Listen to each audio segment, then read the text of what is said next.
بسم اللہ الرحمن الرحیم۔ اسکندریہ کے ایک چھوٹے سے تاجر مسلمہ ابن احد نامی آدمی کی دکان مکمل طور پر جل کر راکھ ہو گئی۔ اس دکان میں موجود ہر چیز سڑ کر دھواں بن گئی تھی۔ ہر طرف راکھ ہی راکھ تھی اور صرف دیواریں جلتی رہ گئی تھیں۔ جب آگ بجھائی گئی تو لوگ اس کے ارد گرد جمع ہو گئے۔ لوگوں کا جمع غفیر امڑ کر آیا تھا کہ اس کو تسلی دیں۔ سب حیران تھے کہ وہ مسکرا رہا تھا جیسے کچھ ہوا ہی نہیں، اور ایسے محسوس کروا رہا تھا کہ جیسے اس کا واحد ذریعہ معاش نہیں جلا۔ لوگوں نے اس سے وجہ پوچھی، مسلمہ ابن احد تمہیں کیا ہوا ہے؟ ہم آپ کو مسکراتے ہوئے دیکھ رہے ہیں، حالانکہ آپ پر بڑی مصیبت آئی ہے۔ اگر سچ پوچھیں تو ہمیں ایسے لگ رہا ہے کہ جیسے آپ کے اوپر تو قیامت ٹوٹ پڑی ہو۔ کیا آپ نے اپنا دماغ کھو دیا ہے؟ اس نے جواب دیا، میں کیوں غمگین ہوں، جبکہ مجھے یقین ہے کہ اگر میں اللہ کی قضاء و قدر پر راضی رہوں گا تو اللہ مجھے اس سے بھی بہتر عطا کرے گا۔ میں نے اپنا معاملہ اللہ کے سپرد کر دیا ہے اور ہر حال میں اللہ کا شکر گزار ہوں۔ 2 ہفتے بعد لوگ ایک بڑی اور نئی دکان دیکھ کر حیران رہ گئے جو ہر قسم کی اشیاء سے بھری ہوئی تھی۔ لوگ قریب گئے تاکہ دیکھیں کہ یہ بڑی دکان کس کی ہے۔ انہوں نے مسلمہ ابن بن احد کو دکان کے اندر نماز پڑھتے ہوئے پایا۔ لوگوں نے کہا کہ یہ کیسے ہوا؟ ابھی 2 ہفتے پہلے آپ نے اپنی پرانی دکان کھوئی تھی، اور یہ سب پیسہ کہاں سے آیا؟ کیونکہ ہم آپ کو جانتے ہیں کہ آپ کے مالی حالات بہت تنگ ہیں۔ تو مسلمہ ابن احد نے مسکرایا اور کہا کہ میں نے تم سے نہیں کہا تھا کہ مجھے یقین ہے کہ اللہ نے مجھے سے جو لیا ہے اس سے بہتر مجھے عطا کرے گا۔ اللہ کی قسم اس نے اپنی اطاعت سے مجھے حیران کر دیا۔ جمعہ کی صبح میرے پاس اپنے بچوں کے کھانے کے پیسے بھی نہیں تھے۔ میری بیوی نے کہا کہ وہ اپنی بہن سے قرض لینے جا رہی ہے۔ وہ گئی اور 1 منٹ کے بعد کچھ پیسے لے کر واپس آ گئی۔ چہرے کو ایک چھوٹی سی مچھلی ہاتھ میں لیے دیکھا۔ وہ لوگوں سے 300 دینار میں اسے خریدنے کے لیے التجا کر رہا تھا۔ یہ قیمت مچھلی کے لیے مناسب نہیں تھی اور کچھ لوگ صرف 100 دینے کو تیار تھے۔ میں اس کے قریب گیا اور پوچھا کہ آپ اس کو اتنی زیادہ قیمت میں کیوں بیچ رہے ہیں؟ اس نے جواب دیا، میری بیٹی بیمار ہے اور میں نے سمندر سے صرف یہ مچھلی حاصل کی ہے، اور مجھے اس وقت پیسے کی بہت ضرورت ہے تاکہ میں مکمل دوا خرید سکوں۔ میں نے یہ سن کر اس کے حال اور حالات پر افسوس کیا اور کہا کہ میں اسے اللہ کی راہ میں صدقہ کے طور پر لے لوں گا۔ میں نے اسے 300 دینار دیے اور مچھلی لے کر گھر پہ واپس آ گیا۔ اپنی بیوی سے اس مچھلی کو پکانے یعنی تیار کرنے کو کہا۔ پھر میں جمعہ کی نماز پڑھنے گیا۔ جب میں مسجد سے واپس آیا تو میری بیوی نے کہا کہ دیکھو مچھلی کے پیٹ میں کیا ملا۔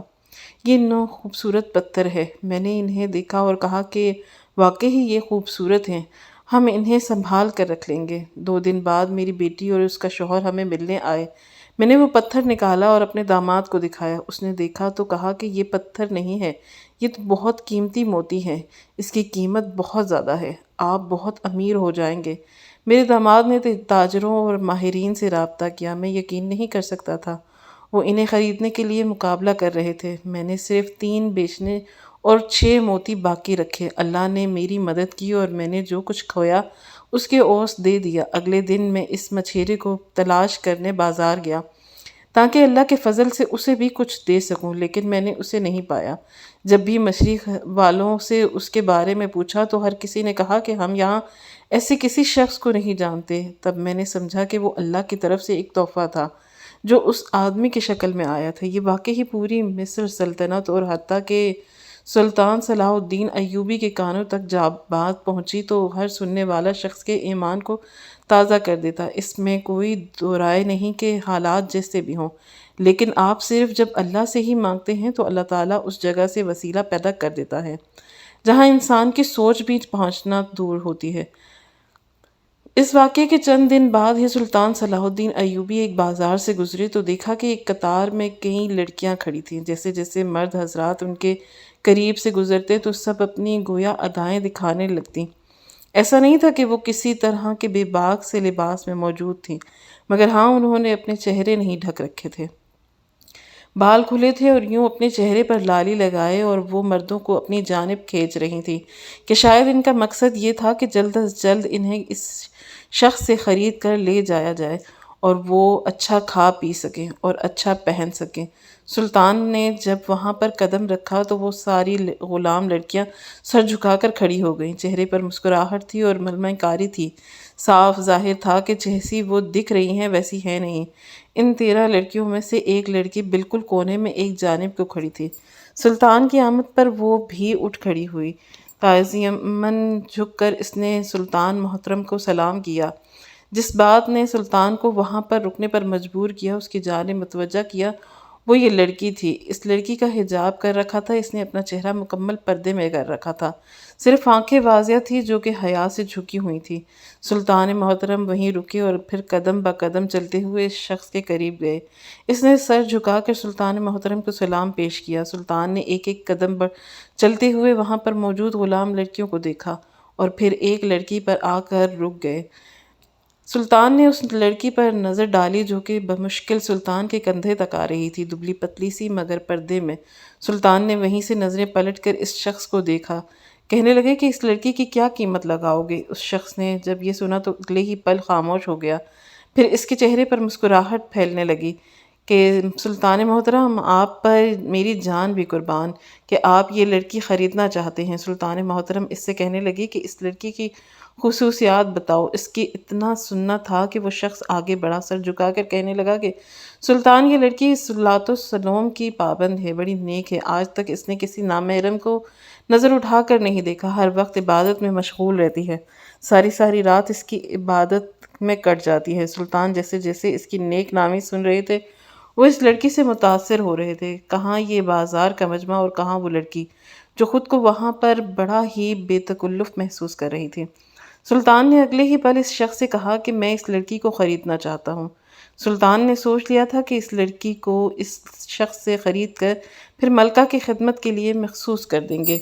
سلطان نے اپنے پاس کھڑے ہاتھ سپاہی کو بلایا اور ایک پوٹلی میں موجود رقم آگے بڑھا دی۔ عام طور پر غلاموں کی جو قیمت ہوتی تھی وہ پیسے اس سے دوگنے تھے، مگر جب سپاہی نے ان پیسوں کی پوٹلی سے اس شخص کی جانب بڑھائی تو وہ متعجب سا ہو کے رہ گیا۔ کہنے لگا کہ سلطان، میں اس لڑکی کو قطعاً نہیں فروخت کروں گا۔ یہ لڑکی نماز روزے کی پابند ہے، بڑی اچھی ہے، بھلا میں اس چند سکوں کی اوس اسے کیوں کر فروخت کر دوں؟ سلطان کے دل میں اس لڑکی کے لیے ایک ہمدردی سی آ چکی تھی، اس لیے انہوں نے 5 گنا زیادہ رقم نکال کر اس شخص کے ہاتھ پر رکھ دیا۔ اتنے زیادہ دینار دیکھ کر تو اس شخص کے من میں لالچ آنا ایک فطری سی بات تھی۔ فوراً پیچھے ہٹ کر بولا کہ سلطان، بے شک آپ جیسا بادشاہ ہر ایک کو نصیب نہیں ہوتا۔ سلطان آگے بڑھ چکے تھے، جبکہ وہ لڑکی جسے خریدا گیا تھا وہ کبھی نظریں اٹھا کر اس شخص کو دیکھتی اور کبھی سلطان کو۔ سپاہیوں کے کہنے پر وہ چپ چاپ اس کے ساتھ چل پڑی۔ سارا دن یہاں پر دورہ کرنے کے بعد سلطان محترم اپنے محل میں پہنچے تھے۔ وہ غلام لڑکی جسے آزاد کروا کر کنیز بنا لیا گیا تھا وہ ابھی تک یوں ہی پردے میں ملبوس تھی، نہ ہی کچھ بول رہی تھی اور نہ ہی کہہ رہی تھی۔ سلطان اپنے محل میں پہنچے تو سبھی سپاہی اپنے اپنے مقام پر جا کھڑے ہو گئے۔ جن کو سلطان نے جانے کا اشارہ کیا تھا وہ اپنے اپنے آرام گاہ کی جانب چل دیے۔ رات کا وقت تھا، کنیز نے پاس نظر دوڑا کر دیکھا، سلطان بھی اپنے دھیان میں آگے بڑھتے چلے گئے۔ ملکہ پچھلے 2 دن سے ان کے انتظار میں تھی۔ سلطان محترم کمرے میں داخل ہوئے تو ملکہ کے چہرے پر ایک مسکراہٹ آئی۔ سارا دن رعایا کے معاملات سلجھانے کے بعد سلطان محترم ملکہ کے پاس بیٹھ کر سلطنت کے جو امور تھے سر انجام دیے اور جن جن ترقیاتی کاموں کے بارے میں معلومات کی انہیں دی۔ انہی باتوں میں 2 گھنٹے بیت چکے تھے جب سلطان کو اس کنیز کی یاد آئی۔ بجائے سپاہی کو بھیجنے کے وہ خود وہاں سے نکلے تھے، کیونکہ انہیں خیال آیا تھا کہ انہوں نے اس کنیز کو ابھی تک ملکہ سے نہیں ملوایا۔ جیسے ہی وہ محل کے دروازے تک آئے تو دیکھا کہ ایک سامنے وہ کنیز دیوار سے ٹیک لگائے ایک جانب کو کھڑی ہر ایک چیز کو بڑی غور سے دیکھ رہی تھی۔ سلطان اس کے پاس گئے تو سلطان کو سامنے دیکھ کر وہ لڑکی ہڑبڑا سی گئی۔ اس کی آنکھوں میں نیند تھی مگر چہرہ بالکل ڈھک رکھا تھا۔ سلطان نے اس سے معذرت کرتے ہوئے کہا کہ میں تمہیں یہاں کی کنیز اول کے سپرد کرنا ہی بھول گیا۔ سلطان کو یوں خود سے معذرت کرتے ہوئے اس کنیز کی آنکھیں پھیلی تھیں۔ کہنے لگی کہ انہیں نہیں سلطان معظم، اگر آپ کہیں تو میں ساری رات یہیں کھڑے ہو کر گزار دوں، مجھے آپ سے کوئی گلہ نہیں ہے۔ وہ سلطان کے پیچھے چلتے ہوئے ملکہ کے کمرے تک آئی تھی۔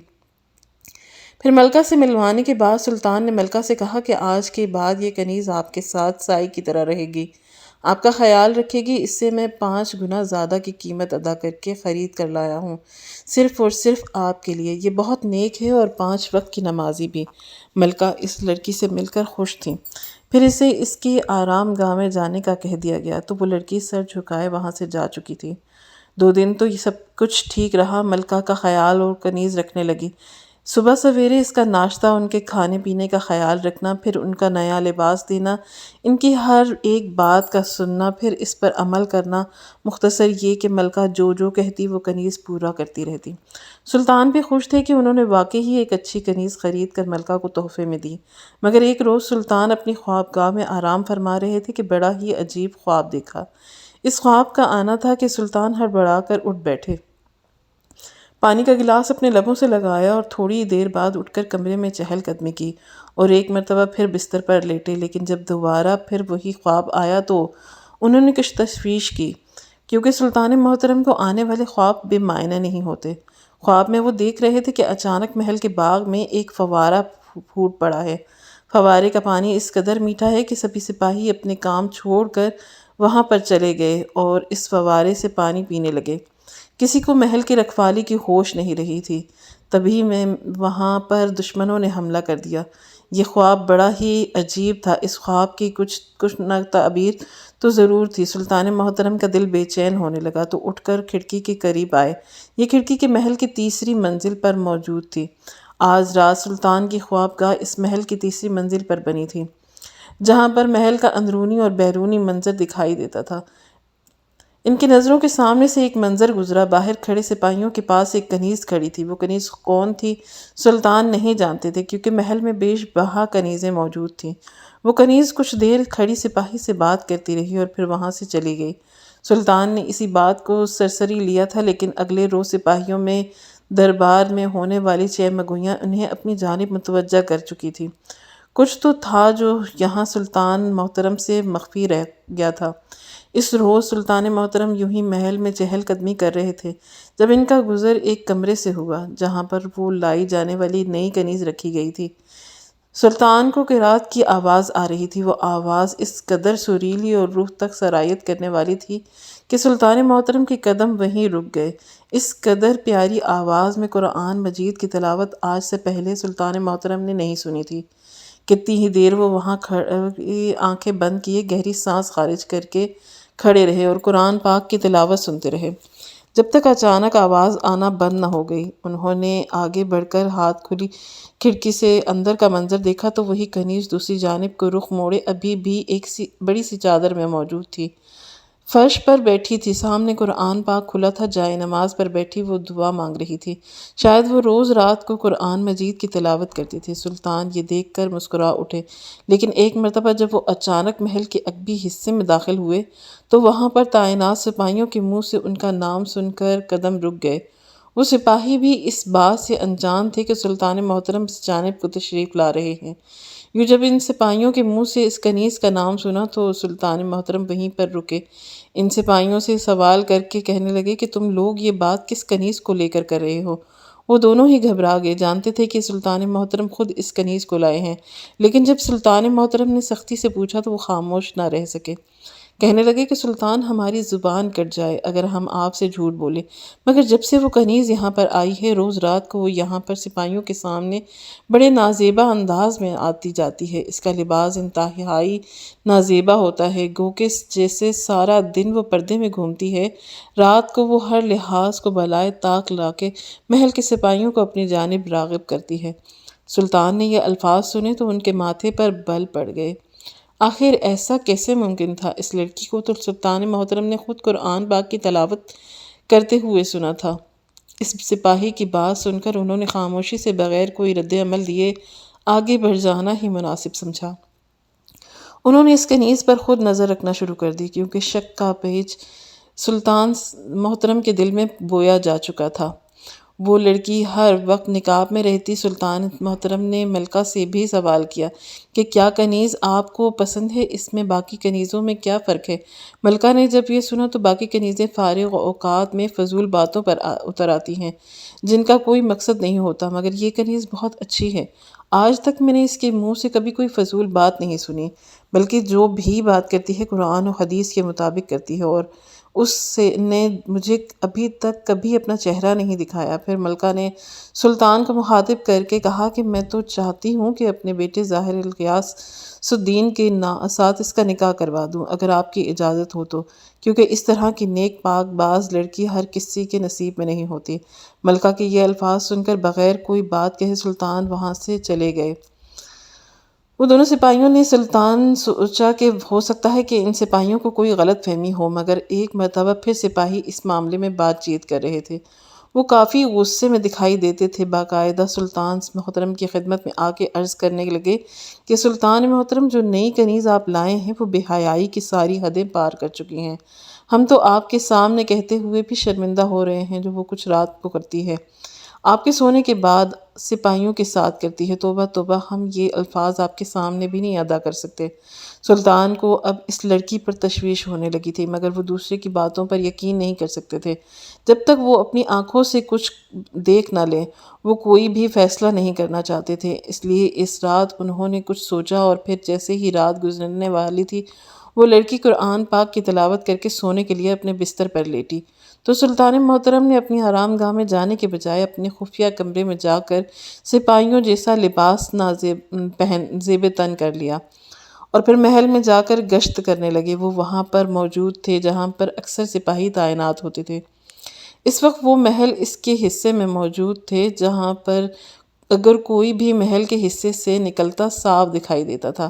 کچھ ہی دیر بعد وہاں سے وہی کنیز نکلی تھی، مگر اس کے حلیے وہ تھا اور جو کچھ اس کا حال تھا سلطان کے ناقابل برداشت تھا۔ سب کچھ سلطان اپنی آنکھوں سے دیکھتے ہوئے جیسے جیسے وہ منظر دیکھ رہے تھے ان کی آنکھوں میں غصہ اتر رہا تھا۔ جیسے ہی اگلی صبح ہوئی تو سلطان محترم نے ملکہ کو بھی بلایا۔ آج انہوں نے محل میں ایک عدالت لگانی تھی جس کے قاضی وہ خود تھے۔ سلطان محترم ملکہ دونوں ہی سامنے تحت پر برجمان تھے جب ایک کنیز گئی اور جا کر اس نئی کنیز کو لے کر آئی اور پردے میں آ کر سلام عرض کرنے لگی تو سلطان نے اس کے سلام کو جواب دیا۔ پھر کہنے لگے کہ لڑکی، کیا تم وہی ہو نا جو اپنا جسم سب کو دکھاتی ہو، یا پھر منافقت کا لبادہ اوڑھ کر تم نے یہ الفاظ سنے تھے؟ کہ اس لڑکی کی نظریں پہلی مرتبہ سلطان محترم کی نظروں سے ٹکرائی تھی۔ کہنے لگی کہ سلطان محترم، میں آپ کی بات سمجھی نہیں، کیا کہنا چاہتے ہیں آپ؟ اس بار سلطان محترم اٹھ کھڑے ہوئے اور ملکہ بھی کبھی سلطان محترم کا چہرہ دیکھتی تو کبھی اس کنیز کا، اور کنیز ڈر کر 2 قدم پیچھے ہٹی تھی۔ کہنے لگی کہ کل رات تم جس محل سے نکلی تھی میں سب کچھ دیکھ چکا ہوں۔ اصل ماجرا کیا ہے؟ کیا تم دشمن کی طرف سے یہاں پر بھیجی گئی ہو؟ صرف منافقت کر رہی ہو تاکہ تمہیں ملکہ تک رسائی مل سکے؟ وہ کنیز کانپ چکی تھی، کتنی دیر تو کچھ بول ہی نہ سکی۔ ایسے لگ رہا تھا کہ سلطان کے روب دبدبے کے آگے اس کے حلق میں کانٹے پھنسے ہوئے تھے۔ کل رات سلطان محترم نے خود اس کنیز کو وہاں پر تعینات ایک سپاہی کے پاس جاتے ہوئے دیکھا تھا۔ حیرت کی بات یہ تھی کہ اس کنیز نے اپنے چہرے سے پردہ اٹھا رکھا تھا، بال کھول رکھے تھے۔ وہ چل کر وہاں آئی، یہاں پر وہ سپاہی کھڑا تھا، پھر بغیر کوئی لحاظ کیے اپنا ہاتھ اس سپاہی کے چہرے پر پھیرنے لگی۔ وہ سپاہی بھی ہر چیز سے بے نیاز فوراً اس کنیز کے کندھے پر ہاتھ رکھ چکا تھا۔ اس کے بعد اس کنیز کو وہاں سے پودوں کے پیچھے لے گیا۔ سلطان محترم کتنی دیر کھڑے یہ منظر دیکھ رہے تھے کہ پودوں کے پیچھے وہ دونوں موجود ہیں، لیکن اس کے بعد تو حد ہی ہو گئی۔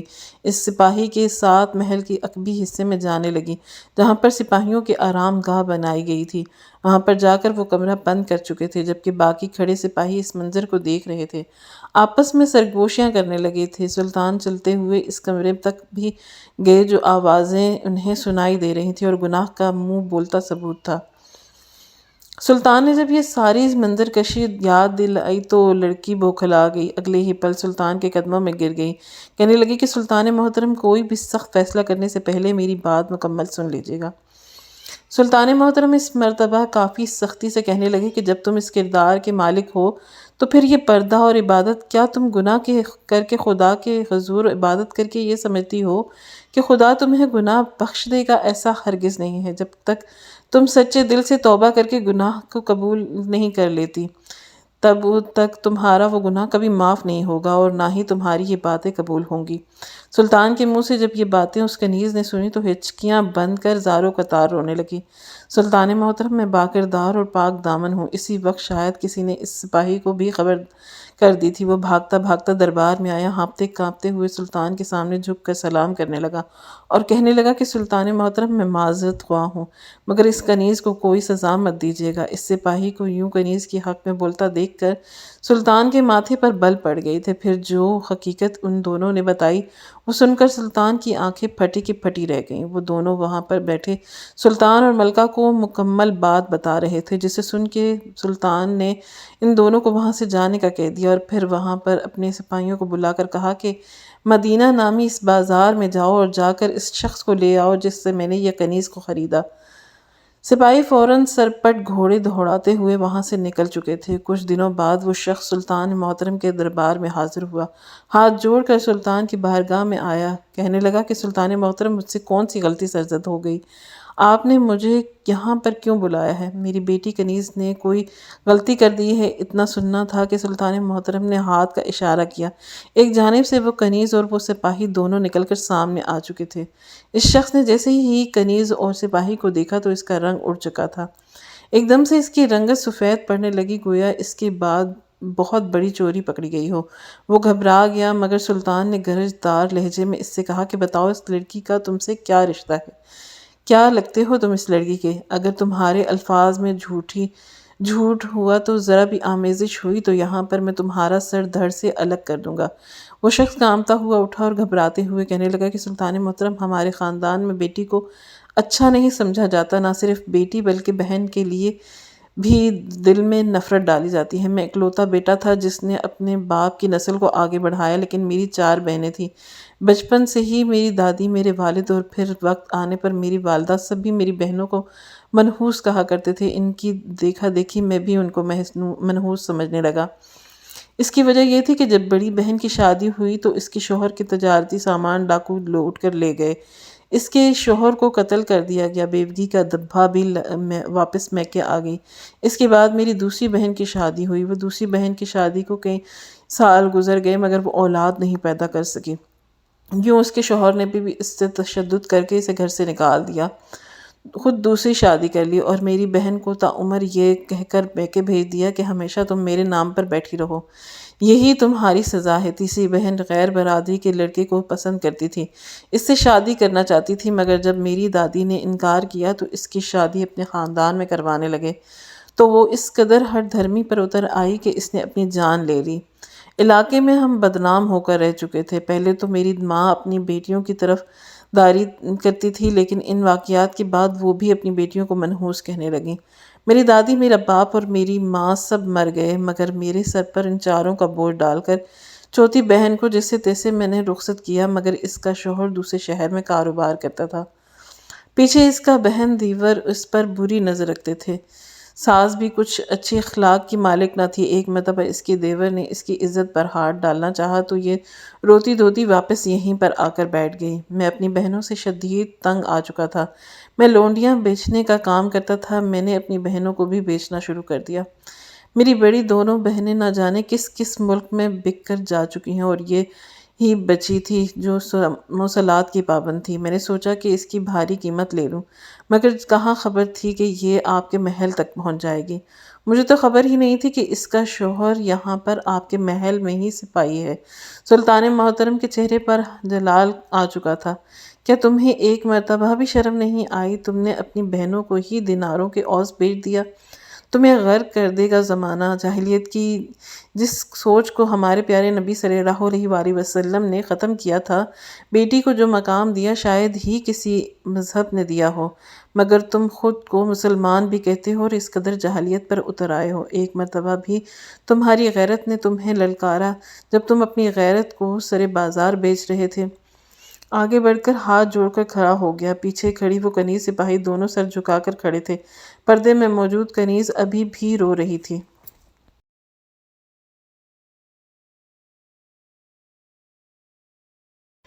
اس کی زندگی تو دوہری مصیبتوں سے گزر کر سلطان کے محل تک آئی تھی، مگر یہ اس کا خدا پر کامل یقین تھا، توکل ہی تھا کہ یہاں پر آنے کے بعد اسے اپنا شوہر مل چکا تھا، مگر سلطان کے ڈر سے وہ اپنا رشتہ ظاہر نہیں کر پائے رہے تھے۔